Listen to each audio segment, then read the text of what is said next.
buretse gatoya ntibyemewe nyine ariko se nuza gusenga ukaza ukansura nkabona yerekwa ryawe nzabura kurivuga kirazira senda zinzaza kubivuga ngo meniyase controle yantumye ariko simana nimbwira ngo ihaye igihugu promotion irakizamuye nzabura kubivuga ubwo bantu zari umuntu wabwanga bazagufu haya nta muntu uzamfunga kandi amayereko atemewe oya ndi kuvuga ibintu Imana ishaka kandi n'igihugu bishaka kandi sinagusomeye igihugu gishaka ko abantu bakora buretse gato igihugu gishaka abantu bakora isi nayo igashaka abantu bakora n'Imana ishaka ko abantu bakora Bible iravuga ngo nzahira imirimo y'amaboko yanyu kabiri kavuga ngo nimuvuge ko abakiranutse bazagubwa neza kuko bazatungwa n'imirimo y'amaboko yabo gatatu ibiravuga ngo igitengo uvugiramo kizagira umugisha koroka ku mikumbi yawe nugira umwete wo kumvira Uwiteka Imana no kwitondera iki amategeko yayo ngo utegeka ryari today ntago ari tomorrow oya ni today Yova nuko abayova bo bagiye kubafungira nabo nkuko bafungiye n'abandi umuriro wa Pentecote ndetse n'aba oya na Ebenezer bazambuye ubasha gukora ku butaka bw'u Rwanda Zion Temple iri mu barokore iyi muri ADP iri mu barokore bose Zion Temple Restoration Churches Bethesda Holy Church bano ba Julienne Kabanda Apotre Mignone ubagiye kuba ADP Family Churches bagiye kuba ADP uretse idini gakondo idini yose cyangwa itorero ridafite ishuri ivuriro factory hoteli cyangwa ikindi gikorwa cyunganira leta mu mibereho myiza y'abaturage rizafungwa burundu mu gihe nk'iki rero abanyamwuka bazahanura bafite ubuhanuzi ababuhimbye n'ababutekinika bose n'abacishije muri Nigeria muceceke n'ababeshya ngo Imana yavuze itavuze ni mufunga umunwa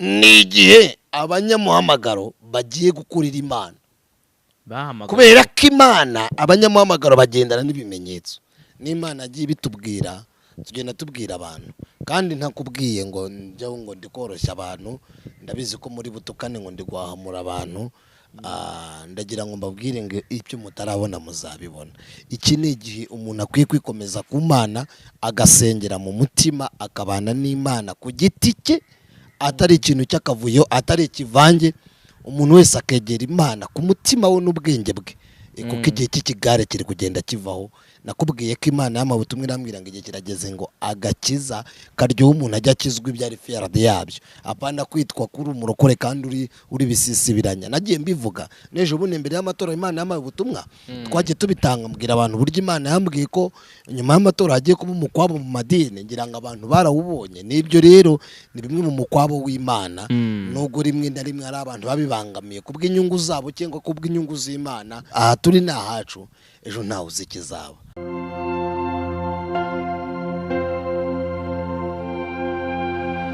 umutima wanjye uragukeneye mwami yes reka ngusuze nkwifurize ibihe byiza uherereye hose ukurikiranye Umusaruzi TV ni wa mwanya tuza kuvuga iby'Imana cyangwa se ibyo Imana ishaka ngewe ndi mugisha kuri mikoro z'Umusaruzi TV reka ngushimire wowe wese ukurikiye iki kiganiro wowe uhisemo gufungura ino video kandi nawe wakoze subscribe Imana igi biguhera umugisha nimba utarakanda subscribe rero ndagira ngo uyikande kugira ngo tujye tubasha kubana mu biganiro byacu bya buri munsi reka nsuza abantu badukurikiranye bari mu gihugu cy'u Burundi ndetse n'abanyamurenge bose aho baherereye hose umuntu wese wumva ururimi rw'ikinyarwanda adukurikiye turamwegereje kandi turamushimiye kuba ari kubana natwe ndi kumwe na Adrien kaze murakoze umeze neza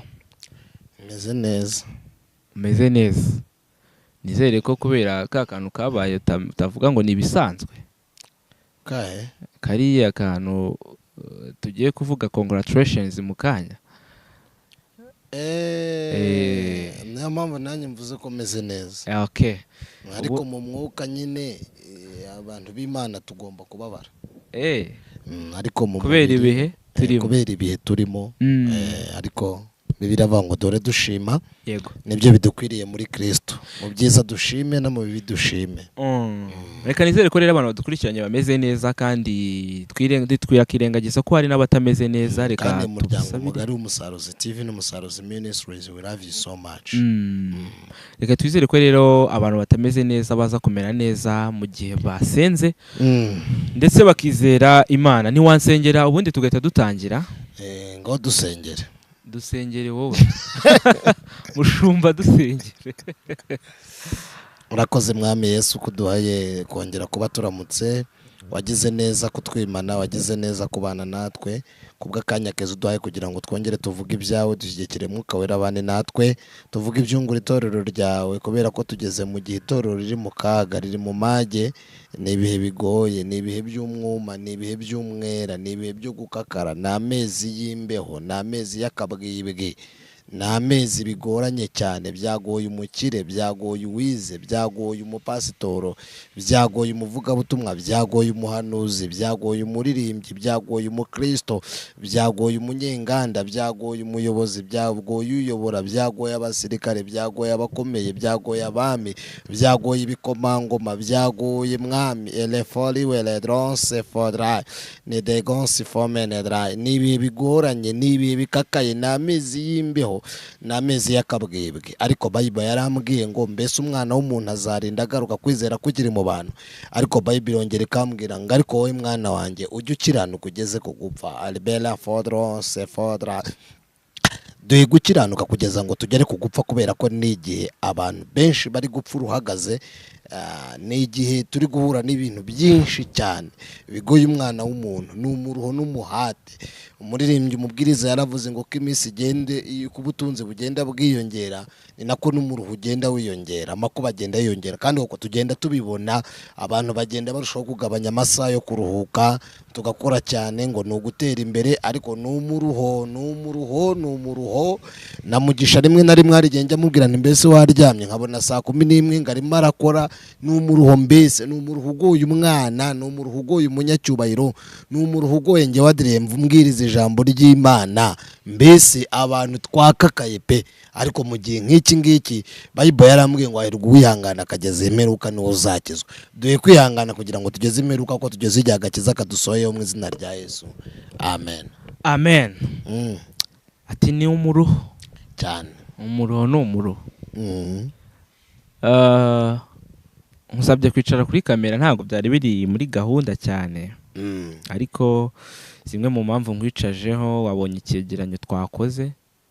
Ego nakibonye. Wabumvishe n'ibyo kivuga, ntabwo ndi buze kubisubiramo cyane. Ndagira ngo utange verisiyo, uhagarariye abashumba, abavugabutumwa ndetse n'abapasitoro hano uyu mwanya. Uravuga mu izina ryabo muri rusange, ndetse uze no kuvuga nka Adrien. Ndabivuga mu izina rya Adrien kuko bose ndibo kandi sinababo. Mu mboni yanjye cyambere namaze kumva nyine ziriya nsengero ngo zigiye gusenywa burundu. Yego, wibuke ko ari mu ntara imwe, izindi batarazigeramo. Biriya byo ntago byantera ubwoba, nta nubwo byantera ikibazo. Ahubwo nabwira abantu n'amazi biri inyuma. Ntacyo turabona mbese.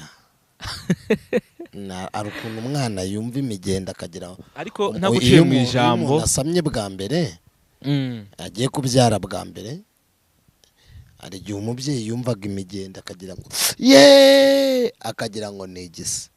Ariko igisi iyo cyaje hari aho kigira akagira cyangwa akavuza urusaku. Rero ni imigenda, ibise byo biri inyuma. Naguciye mu ijambo, turi tariki 21 z'ukwezi kwa munani. Yego. Mu kwa gatandatu twakoze ikiganiro, umbwira ko ukwezi kwa karindwi no kwa munani ari ibibazo. Nari kuvuga ngo ni ibirori, ngewe ibintu byose bibi cyangwa byiza mbyita ibirori. Ariko kubaye kubi cyane kurenza uko noneho wanabivuze, kurenza uko twabyumvishe. Hari uburyo wabivuze, hari n'uburyo twabyumvishe. Mbona nagiye mbivuga rimwe na rimwe, abantu tujya dukunda gutukana no kwihuta cyane kuvuga. Ariko ntago bijya bintungura kuko umuntu yibwira ibingana nuko angana nuko atekereza.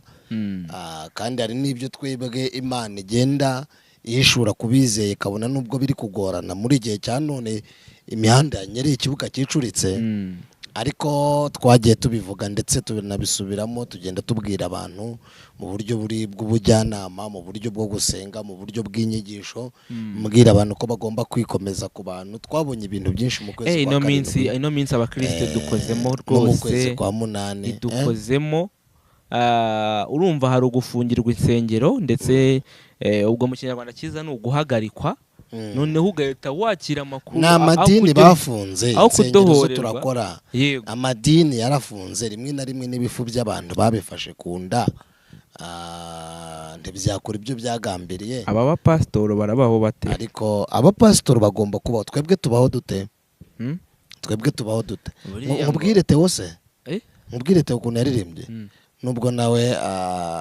atajya afata abantu muri telefone abantu bavuga butumwa ngo ntago ngo turi bahayi ntago tujya dufata abantu uduhamagaye cyangwa utwandike ngo ntago babafata ariko mujye mwibuka ko turi abagaragu b'abantu yaravuze ngo uburabyo burambaye inyoni zirabyibushye dore uwambika uburabyo akagaburira n'inyoni dore nawe arakwibutse Imana itunga urushishi nabera izabatunga Imana itunga ikimonyo nabera izabatunga Imana ibana n'abakene n'abakiri izabatunga rero uko bagomba kubaho umuririmbyi yaravuze ngo igihe nari mu nda ya mama ntawaruzi imibereho yanjye uko nzabaho ryari ibanga ry'Uwiteka Imana ikomeye Imana ifite imigambi myiza mu biganza by'abayegera ariko nanone n'igisore cy'Uwiteka kiri ku nkozi z'ibibi rero uko bagomba kubaho barabaho ko Imana ibishaka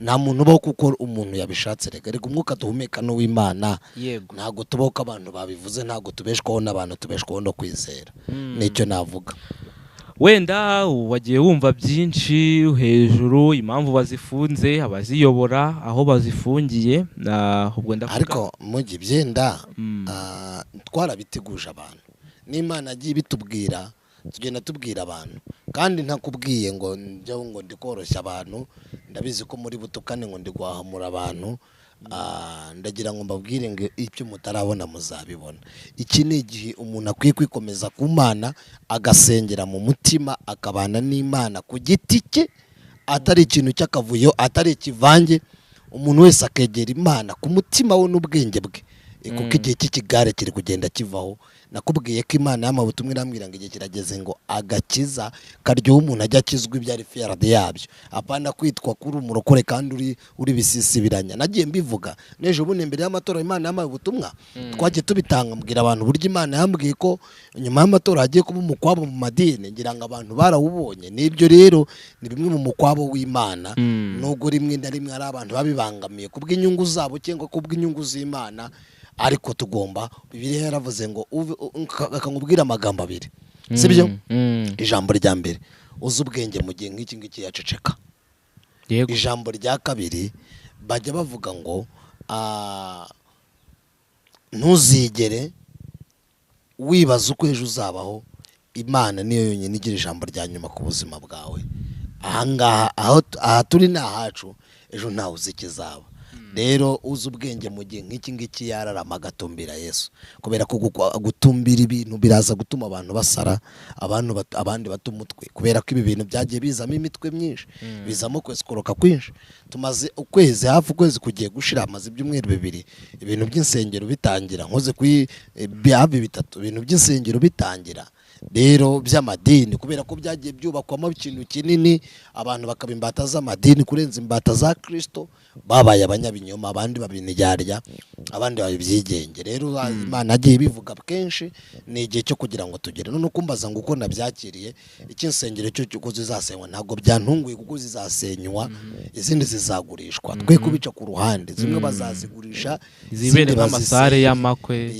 amasare kisa amasare ko amasare bazaya amasare reka bahubaka amazu n'ibindi bintu banyumva neza kandi natanze ubutumwa buvuga ko Imana izakoresha iringaniza aba bashumba diriye bazashumba iki bazashumba nde none bazashumba ingo zabo uw'Imana itahamagaye kuko n'urugo rwawe uri umushumba oya wenseka yego reka wenda nabwo ubushumbye urugo rwawe nabwo uri umushumba no kuvuga ngo icyo umuntu azashumba urugo rwiwe twahamagawe. Ese ubundi nkubaze gato Mugisha, byina ntundakarire, twaje nk'uyu murimo tuzi ko tuzabavuga butumwa.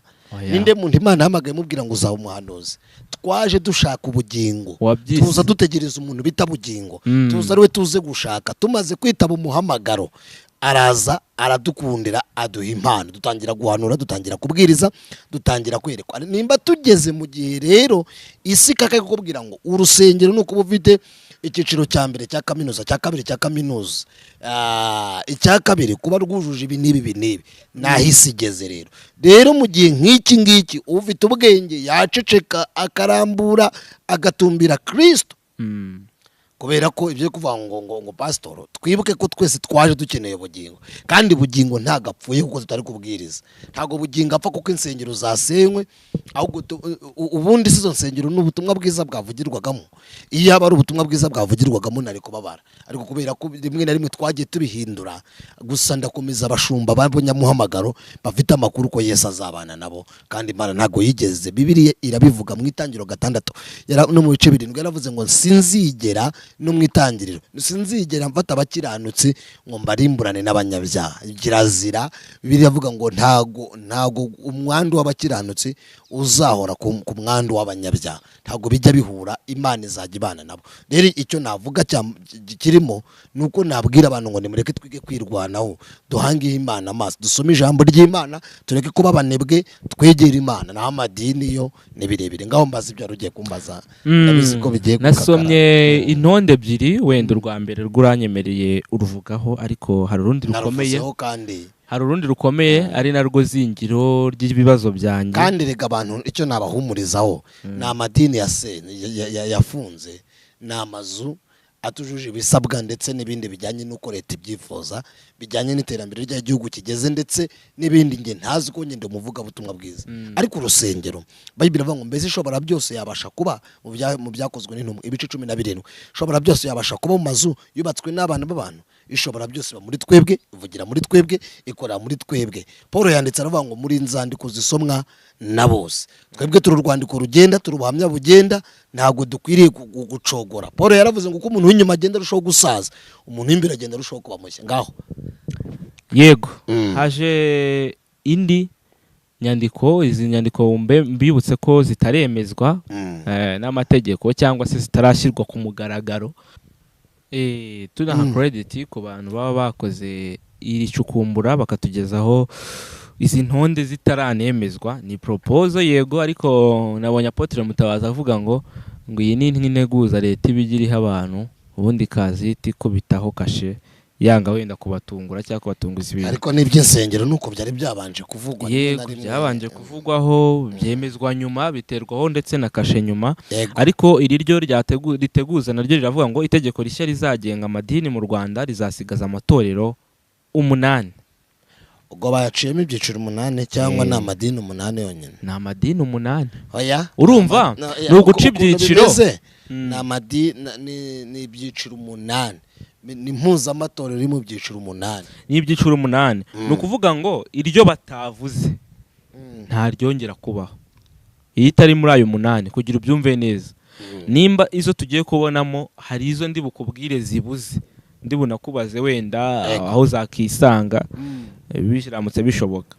Ngambwira. Yego harimo muri ayo matorero 8 azasigara, harimo Kiliziya Gatolika, hari meyari cyangwa se icyo abo twita abaporoso, harimo eperi, harimo abadivantiste b'umunsi wa 7, abanyesabato bose niko babyise.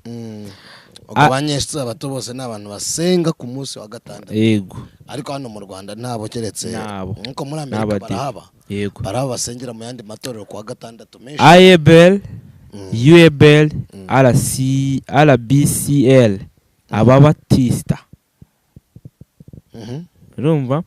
ADPR, abitwa barokore bose. Islamu, iri jambo rirakaze. Abitwa barokore bose, ubwo nukuvuga ngo reka nze turasubira hejuru. Abitwa barokore bose, Islam, ego, ndetse na Baha yo ntago myizi ngo ni Baha ayi. Abahayi. Nukuvuga ngo ahangaha hejuru kiliziya gatolika yo ni ibisanzwe ubwo ni abakatolike ntabwo twabitindaho eyari abaporoso ni abaporoso ibi bisanzwe eperi ni aba eperi nyine abadivatiste mu munsi wa karindwi nibo banyesabato bose wari ubigarutseho ko aribo n'ubundi baterana ku isabato n'abandi bakunda kwitwa ababature n'abandi bakunda kwitwa harya abantuza ngo bano bavura babita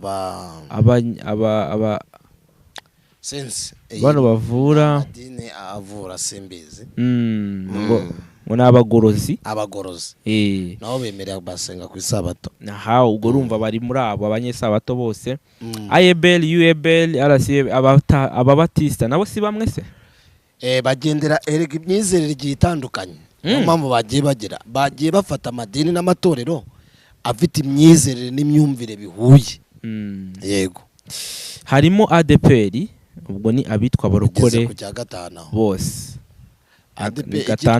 bose ni gatandatu ADPR bagahita bashyira entre parenthèses abitwa abarokore bose uru rutonde ntago nduziho restoration ntago nduzi kimwe na Mutabazi numvaga avuga ngo ADPR ngo niyo yazanye ngo abahanuzi ngo bahanura ngo igiti kiraguye ngo ni ntambara ariko ikosa ni ry'umuntu ikosa si ry'abantu nimba bavuze ngo n'abarokore bose ntabyo nzi neza naho byavuye ndakubaza ariko nk'umukozi w'Imana tena nk'umuvuga butumwa bwiza ubwo nyine urambaza abavandimwe bacu basengera mu bayehova basengera muri restoration abayehova bo amakuru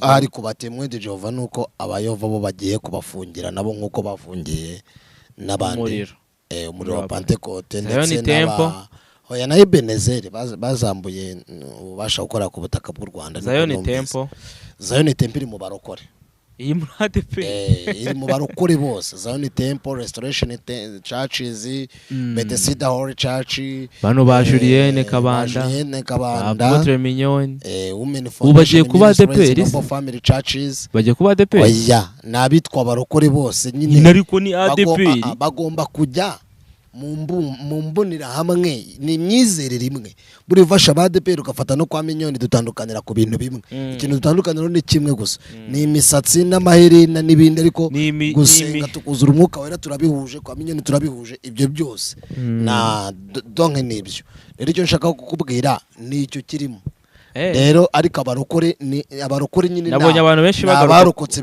bemera umwuka wera bakizera n'umwuka wera bakemera ko Kristo yapfanye n'intumwa donke yapfuye ku munsi wa gatatu akongera akazuka uranyumva neza akazuka yamara kuzuka abo bose bemera ububyutse nabemera ububyutse mbese bemera ibitangaza by'intumwa n'abarokore no mpamvu hari mu cyo bita entre parenthèses ahubwo ikintu abantu bagize ikibazo nuko bavuze ngo ADPR ni gute bavuga ko igomba kuza ku mwanya wa mbere kandi ariyo yagengeza nanga amafuti ariko mbibutse ko igiti cyeze imbuto ni cy'abantu benshi bakunda gutera amabuye ariko bavuze umutwe w'amagambo uravuga ngo rizagenga amadini mu Rwanda ni itegeko rizagenga amadini rizasigaza amatorero 8 amatorero nyine azabagabuye muri ibyo byiciro 8 kandi wibuke ko baravuga ngo buri murenge ntuzarenza reka tujye mu byitonderwa kugira ngo wenda ubyumve neza ngo uretse idini gakondo idini yose cyangwa itorero ridafite ishuri ivuriro factory hoteli cyangwa ikindi gikorwa cyunganira leta mu mibereho myiza y'abaturage rizafungwa burundu ubwo ni amatorero nyine adafite ibikorwa remezo bigomba gufasha ariko buriya uziko nk'abayobozi ko buramenya nta na farumasi bagira kandi nayo nta n'ishuri bagira nta nubwo bimera ko umuntu yaba umukinnyi w'umupira ntago no kurahira mbese societe civile ntibayisangamo cyo cyaragize Imana yarabafashije birarangira societe civile ubwo nta kintu bayifasha rero nta murenge uzarenza ahantu hatatu ho gusengera iki kintu ariko reka nkubwire ngiye impamvu bitantungura sibyo tujye tunaganira idini kuva rya kera ryabaho agakantu kwitonda rushaho kabanza imbere ryuzuzanyaga na leta ikibazo ahubwo nuko ritakuzuzanye na leta ahubwo itorero rya Kristo ni gake rijya ryuzuzanye na leta biragoye kubera ko itorero rya Kristo riri mu ibanga ntabwo ryo rigendera mu kigare ariko idini ni amasosiyasiyo nanjye umpaye idini ngomba kugendera kuri gahunda ya leta nkayubahiriza kandi nkabyubaha sibyo naho rero kutagira none se kutagira ikigo cy'amashuri kandi twemera ko twakira umuyobozi wa polisi akaza agatangaza ko ejo hazaba umuganda agatangaza ko umuntu agomba kwitwara mu muhanda mugafitanga itangazo ry'inama umuyobozi wa polisi nimba umuyobozi wa polisi akavuga umudokiteri akavuga ngo tunywe resi ni ikibazo nimba dutanga amatangazo y'umudugudu usanzwe tugatanga n'ay'itorero nabyo ni ikibazo kuba mutamufite ibitaro cyangwa mugire na aderese kandi mwaramaze imyaka mukora ni bwa bujura nyine leta iri guhagurukira nuko ahubwo byende byo gusora byo nibyo by'ibindi nabyo kandi nabyo ni ngombwa ko sinye njya muri politike ndumuvuga butumwa bwiza ntabwo nakivanga kandi hamagariwe bariya barabihamagariwe mu bikore neza Imana ije bayobana ko tushinzwe kubasengera tukazajya dusenga n'ubwo gusenga ari ibya buri wese ariko tugomba kuzajya dusenga kuvuga ngo rero ngo nta murenge ngwemere kurenza isengero 3 biriya ni iby'abantu oya biriya byo ni iby'abantu hatatu ho gusengera sugo ngugo uziko nta n'isengero 1000 zaba ziri mu Rwanda zose nta nsengero 1000 za sibyo nibishoboka ibihumbi 10 nta byari biba mu Rwanda kandi ADPR ifite amatorero ubagaye arenga 3000 mu iki gihugu cy'u Rwanda 3000 udukuyemo kwa kundi bagiye bahuza utudugudu imidugudu bakayisenyera mu yindi ifite 3 birenga rero ubajije ko muri murenge ukabara imirenge nimba ari 1000 ningahe nimba ari 300 ningahe dufite mu Rwanda sibyo ukagenda bibara ko buri murenge hatarenze insengero 3 mu murenge wose naga ibyo ngibyo bishobora kubaho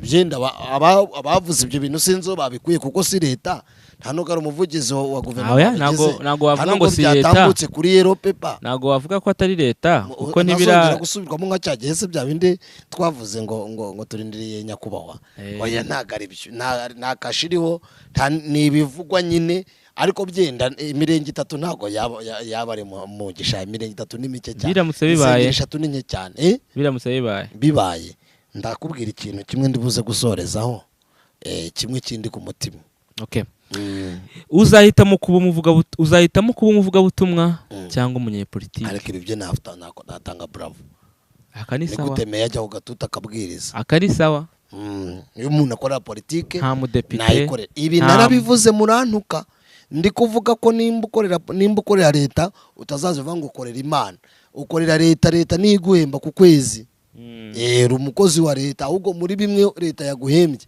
nibyo ushobora gukuramo ukaba umukozi w'Imana ariko umuntu aravuze ngo leta nayo ngiri gukorera ngo nanjye ngo ndi umukozi w'Imana oya uri gukorera leta n'igihugu cyaguhamagaye ahubwo muyo cyaguhemba niyo winjiza ushobora gukuramo makeya ugakorera iki ugakorera Imana ariko ntuvuge ngo uri gukorera Imana kandi uri muri politike oye iki cyo natanga bravo rwose nibyo dukwiye kwera imbuto zikwiriye abihani dukwiye kurangwa n'ubunyangamugaye erega nibi by'amadini nakubwiye ko itora aho ryatangira rizasohoreza byene turi kubivuga nyine nizo comment nibyo ariko aho byatangiriye no bigomba gusohora reka nkubwire nubona itorero ryatangira ari ritagomba gusohoreza uzangaye ryatangiye intumwa zaratatanye zitatanira mu isi zitatanira mu bihugu bitandukanye itorero rya Kristo riba mu ibanga niho rigomba kuzasoreza kuko isi ntago yigeze yuzuzanya n'ikintu cyitwa abanyetorero intumwa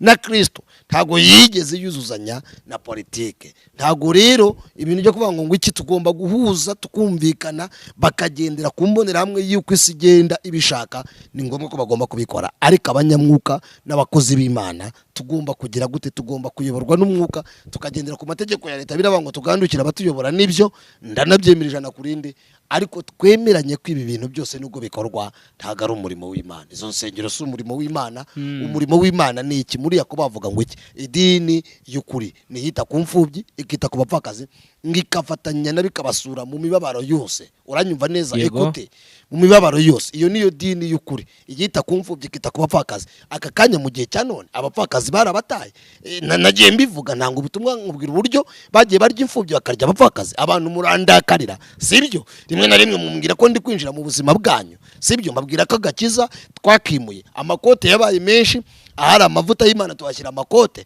dutangira kugaragaza ko kujya mu ijuru ari ugutanga menshi mu rusengero tukubaka ibitabashwa. Ariko Bible yarambwiye ngo ishobora byose ntago igiba. Iri jambo riramfasha cyane. Ndiba mu mazu yubatswe n'abana b'abantu. Ngaho mbwira icyanyuma cy'izajya wihangana ngendo muvuga butumwa. Iyo byaje ngomba kubivuga kandi tujye twemera ni twebwe twitanze my dear friend. Ibintu byose biri kutubona, ibintu byose ubona n'ibyaba byose ibyazanira itorera kaga, ni twebwe bamwe muri twebwe tuvuga ngo turabakoze b'Imana, ni twebwe twabiteye. Byatangiye ari byiza, ariko bamwe muri twebwe batangira kuba insesezi, batangira kwivanga. Niyo mpamvu rero leta igomba kugira ibintu ikemura ikabishyira ku murongo, kuko nayo igomba kureberera umuturage wayo. Kandi natwe dusenga twemera Imana, turi abaturage b'igihugu, turi abana b'u Rwanda, turi abana b'igihugu. Rero kubera ko nakobwe ko ugeze idodo bagusoroma ukegera ko bakagusoroma, tugomba kwemera tugahebera urwaje. Twihangane, dusenge cyane, tube maso, tube mu ijambo ry'Imana. Kandi Bible iravuga ngo ukuri dusohemo aba ariko dukurikiza. Allo, umvira ijambo. Ukuri dusohemo aba ariko tugira gute dukurikiza. Kandi akubwira ijambo rivuga ngo uzi ubwenge mu gihe nk'iki ngiki yaceceka. Guceceka ni iki? Nubona umuntu yacecetse cyane ntago abarinjije. Guceceka mu gihe nk'iki ngiki ni ugutumbira Kristo, ukamuhanga amaso, ukegera Imana kurenza ibindi byishingikirizo byose. Ngaho mbaza karibu. Icyanyuma aricyo kizingiro wenda nashaka kukubazaho ni muri kimwe mu byitonderwa ari nacyo bagize icyanyuma. Amabonekerwa n'amayerekwa ntibyemewe kimwe n'abahanura. Ubwo ni ukuvuga ngo kutemerwa muri izo nsengero cyangwa se muri ayo matorero bazareka akakora, ntago wemerewe guhanura, ntago wemerewe kwerekwa ngo bibwire abantu ngo weretswe. Wigeze usoma Bibiliya umubwiriza ngo usomera ko nta kiriho na kimwe kitigeze kubaho? Ntago twabisomye nge nawe mu gice cya gatatu tuvuga ngo ikintu cyose Uwiteka kigeneye igihe cyacyo. Twarabisomye. Hari igihe cyo guhanura rero, hakaba n'igihe cyo guceceka. Nimba tugiye kugera mu gihe cyo guceceka, ubwo tuzakurikiza uko kuri. None se ubwo Imana nizongera kubatuma? Uretse gato nkubwire gato, ntago ari ubwa mbere ibintu reka biri gukorwa byakozwe. Sibyo? Ntabwo ari ubwa mbere byakozwe, ariko Imana igomba gutsinda, izatsinda. Ibi byose reka babikora kugira ngo bace akajagari k'abantu bavuga ngo Imana yavuze itavuze. Ariko si ishobora byose yakanga kuvuga mu gihe yagambiriye kugira bivugisha. Siko mbikeka. Okay, icya kabiri, ese ibi byose bisokamo banga Imana, banga kivuga se? Ahubwo akavuyo kacu muri Yesaya aravuga ngo gukiranirwa kwacu niko kwadutandukanije n'Imana. Mu gihe nk'iki rero abanyamwuka bazahanura, bafite ubuhanuzi, ababuhimbye n'ababutekinika bose n'abacishije muri Nigeria, muceceke, abahanuzi duhanure. Allo, wabyumvise? Yego. Abacishije muri Nigeria, abagiye i Kongo, abagiye mu Bugande, babandi bavugana na Jajja, yego, na rya baringa rya Banyundo, sinzi nimba uri kunyumva, n'ababeshya ngo Imana yavuze itavuze, ni mufunga umunwa. Ni igihe abanyamuhamagaro bagiye gukurira Imana, kubera ko Imana abanyamuhamagaro bagendana n'ibimenyetso. Hari ijambo riri kumfasha rero utaragira icyo umbaza. Riri muri Amosi ibice 8:11. Dore iminsi izaza ni Uwiteka Imana ivuga, nzateza inzara mu gihugu, ntizaba ari inzara y'ibyo kurya, akantu murakumvise, cyangwa inyota yo gushaka amazi, ahubwo izaba ari iyo kumva amagambo y'Uwiteka. Ni Uwiteka avuga. Tugeze rero mu gihe cy'inzara. Ibi byose wavuze bishorewe n'inzara. Iyo mu buryo bw'iki? Bw'umwuka. Iyo kwimura Imana kuvuye mu bantu, iyo icyubahiro cy'Imana gikamye mu bantu, habaye ikintu cyitwa inzara. Iyi nzara ni iyo gushaka ijambo ry'Imana. Twigeze dutanga ubutumwa buvuga ngo igihe kirageze ngo mwivomera amazi azabatunga. ubutayu Uwiteka arabufunze, insengero zimwe zirafunzwe, ibiyumba bimwe birafunzwe, YouTube zimwe zigiye gufungwa. Mu gihe nk'iki rero hari umuririmbyi wambwiye ngo n'umwana muto uzi gusenga Imana, aleluya, mu gihe ntabwo azagira ubwoba, azafashwa no gusenga. Abaroma 8:12, abayoborwa na mpwemu yera nibo bana b'Imana. Ni igihe cyo kugira ngo Imana ikorane n'abantu bayo, si igihe cyo kugira ngo ducange ibidacangika, si igihe cyo kugira ngo tuvange ibitavangika. Ni igihe amasaka n'urukungu bigiye kwicangura. Mbivugiye iki rero? Mbivugiye icyo warumbajije ngo amayerekwa n'amabonekerwa ntago byemewe. Guhanura bazahanura bahamagawe, na insesezi kandi bitemewe buretse gatoya ntibyemewe nyine. Ariko se nuza gusenga ukaza ukansura nkabona yerekwa ryawe nzabura kurivuga, kirazira. Senda zinzaza kubivuga ngo meniyase controle yantumye, ariko Imana nimbwira ngo ihaye igihugu promotion irakizamuye, nzabura kubivuga. Ubwo bantu zizara umuntu wabwanga bazagufu. Haya nta muntu uzamfunga. Kandi amayerekwa atemewe. Oya, ndi kuvuga ibintu Imana ishaka kandi n'igihugu bishaka. Kandi sinagusomeye. Igihugu gishaka ko abantu bakora, buretse gato. Igihugu gishaka abantu bakora, isi nayo igashaka abantu bakora, n'Imana ishaka ko abantu bakora. Bible iravuga ngo nzahira imirimo y'amaboko yanyu. Kabiri kavuga ngo nimuvuge ko abakiranutsi bazagubwa neza kuko bazatungwa n'imirimo y'amaboko yabo. Gatatu biravuga ngo igitengo uvugiramo kizagira umugisha. Koroka ku mikumbi yawe nugira umwete wo kumvira Uwiteka Imana no kwitondera iki amategeko yayo ngo utegeka ryari. Today ntago ari tomorrow, oya ni today, uyu munsi. Uranyumva? Rero ndigihe leta iby'Imana ubundi byuzanya n'iby'isi ishaka, kuko erega leadership y'isi bayikura mu buryo bwo mu ijuru. Erega imiyoborere n'imitegekere byatangiriye mu ijuru, ntitukabyirengagize. Kandi ntukirengagize ko dufite akamero k'ubumana muri twebwe. Allo wabyumvise? Ntukirengagize ko dufite akamero k'Imana muri twebwe. Bible iravuga ngo umuntu yari mwiza yendaga kumera nk'Imana, habura akantu gato cyane. Rero nimba turi biremwa bw'Imana tugomba kwigana Imana. Paul yaravuze ngo bana batoya ni Yohana, mwigana Imana. Ukundwa we, mwigana Imana. Dukwiye kwigana Imana tukaba b'Imana, tugakora uko Imana ibishaka, kuko turaba Imana rero imirimo myiza muri Kristo Yesu, nk'Imana yiteguriye kera tangu zamani. Mwenyezi Mungu yeye alitujua akatuwa neno letu, akatwambia tukuje dusemere, dutange injiri tuvuga ubutumwa bwiza. Rero umwuka wera w'Imana ntago Eliya yarahanuye mu gihe cy'inzara, Eliya hanura amapfa ariho, ba Eliya baracyariho, tuzahanura tuzavuga ubutumwa, kandi Eliya avuga ibintu bijyanye nuko Imana ibishaka. Ba Elisa barari, Elisha yuzuzanya n'igihugu erega, yaravuga ngo dore mugiye guterwa, ingabo zikaza zigatera igihugu. Eliya akavuga ati bahuma amaso Uwiteka akabageza ibwami. Abahanuzi, umwami yagishaga inama umuhanuzi. Impamvu bari kubica rero, bari guca ibyingirwa abahanuzi, ariko abahanuzi banyabo bazahanura. Kubwira impamvu no mu bikomeye biriho ubu ngubu undamburira amaboko, ntago nkwiye kuzajya niganyira nibaza uko ejo nzaba meze. Rero ni igihe iminsi igiye kuza, na amezi y'inzara, ahubwo muhaye vuba abafite amasoko muri kuvomeraho muyavome, kubera ko tugiye kugera mu gihe kigoye. Kandi ngusobanurire, erega nta karaba nibura no mu Rwanda biracyari amena. Bibiliya se ko zizacika ibi dufite muri telefone ngo twazisetinze ngo muri telefone abantu rimwe ijoro rimwe muzikangura zasibamye muri telefone. Nibi ngibi bigere rero tuzatungwa. Dawidi yavuze ijambo rikomeye, nabiki ijambo mu mutima wanjye kugira ngo ne kugira gute ntazagucumuraho. Imana igumugisha. Sinzi niba ari ikintu mbaza ko numva twasoza. Ndasoje nsagiye nsenge utarasenga.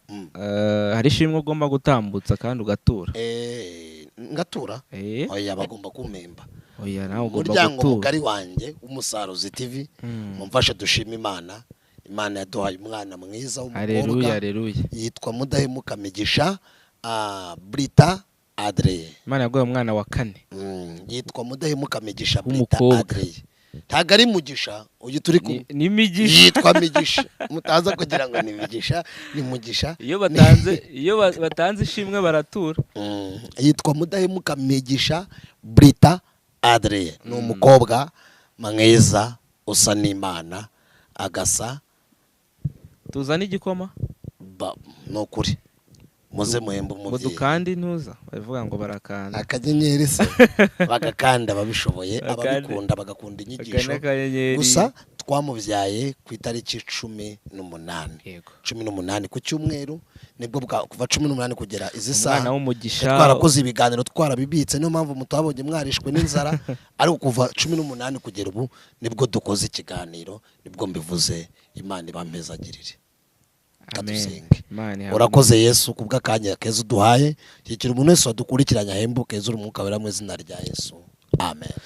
Amen. Ukeneye kutuvugisha cyangwa se kwandikira Umusaruzi TV ubufasha, igitekerezo, ubuhamya ndetse na comment yose ushaka gutanga, watwandikira kuri nimero yacu 078817274044. Ndayisubiramo ni 078817274044. Ukatwandikira ukaduhamagara, byose biremewe, iba no kuri WhatsApp ubundi ukatugezaho. Ariko mbibutse hajya hamagara umuntu nyabone ko ufite gahunda. Biragorana kuvuga umuntu agahamagara ngo ndabakunda, turabizi iyo ni message yo muri commentaire. Ariko ufite ikindi gitekerezo cyangwa se ubuhamya cyangwa se gusengerwa by'umwihariko, wajya uhamagara ugahita urasa no ku ntego kuko twakira abantu batari bake. Reka rero nshimire umuntu wese wadukurikiye, nshimire abantu bakoze subscribe, nshimire umuntu wese ugerageza gusharinga inyigisho yacu buriya ubukozi by'Imana ishaka, nshimire na Adrien uba waje kitanga kicara kagenda bashimiye mugisha kandi nshimiye abantu bo ku Musaruzi TV. Mukomeze mukande subscribe mudushimishe, munaturebe murangize ibiganiro. Reka mbashimire, mbasabira amahoro aturuka ku Mana, mvuge ngo Imana ibamere umugisha.